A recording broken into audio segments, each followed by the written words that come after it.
Нәк менә шул кадәр бала 8нче мәктәп каршында стартка баскан иде. Беренче рәтләрдә экстрим отрядының рәсми әгъзалары, алар 56. Быел тагы 15 укучы отрядка керергә теләк белдергән. Һәм менә алар өчен беренче сынау – сәламәт йөгерү акциясе.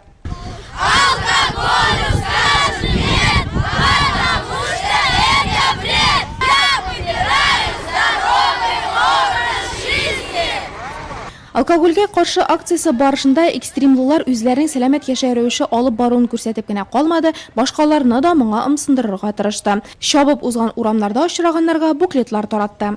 Республика күләмендә үткәрелгән алкогольгә каршы акция турында ишеткәч, республика наркотикларга каршы самостоятельный дети проектының экстрим отряды да бу акцияга бик теләп кушылды.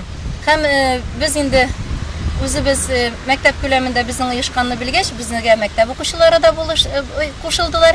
Һәм алар да бүген билгеле бер дистанцияны үзебезнең микрорайон урамнарыннан чабып үттеләр һәм халыкка аракы эчмәгез, исән-сау тормыш алып барыгыз дигән шундый буклетлар тараттылар.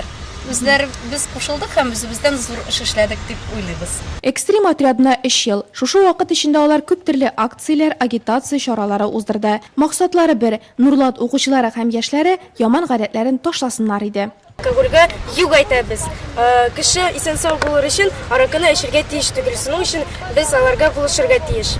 Biz bugün özümüzün görnəgimizdə göstərdik, ничек кеше үзенең сәламәт рәвешенә алып барырга тиеш. Такие отряды существуют в каждой школе. Мондый отрядлар һәр мәктәптә бар, тик экстрим отряды араларында иң активы.